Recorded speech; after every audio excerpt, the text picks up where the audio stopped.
Hi there. Happy Sunday. Jillian Kaplan here from jilliankaplan.com. And today I want to talk to you about some really interesting health and fitness myths because I talk to people every day about health and fitness and their goals, and I get a lot of people saying, well, I can't do this because of this and I can't do that because of that. And I wanted to come to you and kind of share my thoughts on some of these myths and things that people think they can't do.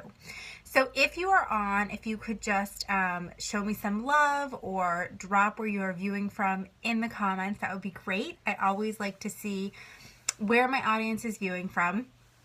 So the first myth that I hear a lot is, well, I'm injured, I can't work out, so I can't lose weight. I've probably heard this like 10 times in just the past week.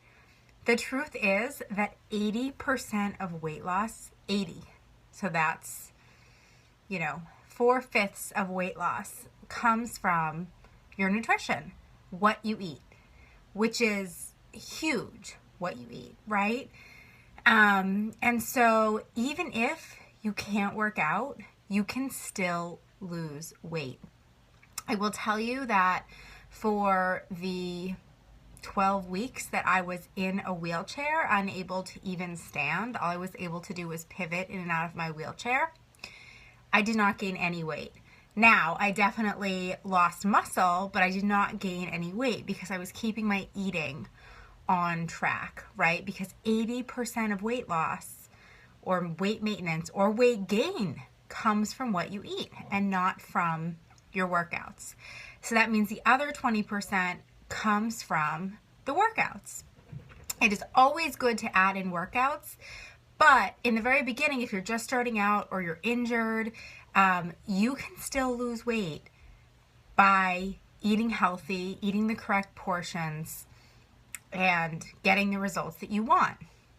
The second myth that I hear a lot is that, okay, well, I just want to tone my abs, so I'm going to do a bunch of crunches. You can't target train. So you can actually build the muscle underneath your abs, right, by crunching, or you can build your biceps by doing a lot of bicep curls, but it's still going to be the eating that's going to take off the fat above it to make those muscles shine through. That's why they always say abs are made in the kitchen, because you can have really strong abs, but if they are covered by a layer of fat, they're going to be physically strong, but you're not going to be able to see that definition or that six pack. So you cannot target train a muscle to the point where you want to see it. You can train that muscle to build, but you can't train that muscle to be shown. Does that make sense? So that's myth number 2. And the third thing I hear a lot from people, and I was a total junkie on this, so I totally understand it, is people say to me, well, I'm going for low fat or sugar-free. Honestly, what low fat, low sugar, sugar-free means oftentimes is more chemicals. So in order to take fat out of things, in order to take sugar out of things, you have to put in a ton of chemicals. I would like to see you try to pronounce everything on the back of a Diet Coke can, right? Seriously, it is literally just a can full of chemicals, and I'm a former Diet Coke addict. I used to drink Diet Coke, Diet Dr. Pepper every single morning. I don't drink coffee, and so that was kind of like my caffeine zip in the morning to wake me up. So that to me is super interesting, right? That people don't realize in order to take the fat and sugar out that you have to actually add in a bunch of chemicals. So you shouldn't really be reading labels for the amount of fat and sugar, but instead you should be seeing if you can pronounce all the ingredients on the back of a label that you're reading, because you don't want to be putting a bunch of chemicals in your body. I'm not saying that you won't lose weight from eating low-fat things or sugar-free things, right? But what will happen is it's not long-term sustainable, and you could have other issues from all the chemicals you're putting in your body. So your best bet is whole foods and full-fat foods. Fat is not a bad thing. Calories are not a bad thing, but they have to be in the right foods, right? Like, for example, almond butter is super healthy for you in the right amount, in a good serving size. It's not low fat, it's not low calorie, it's pretty high fat, okay? But it doesn't have a bunch of chemicals in it. Good solid almond butter is literally ground up almonds.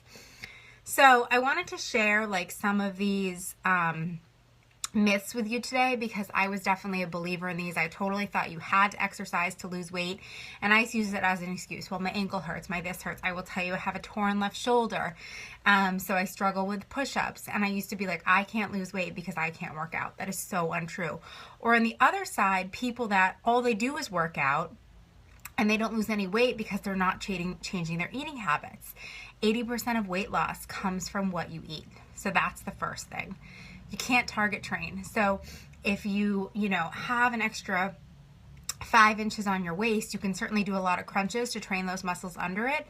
But that layer of fat is only going to come off from losing the weight, which comes from your eating habits. And then myth number 3 is that, hi Heidi, you're so welcome. I'm glad this is helpful for you. Myth number 3 is that low fat and sugar free is always the right decision, and it's just not.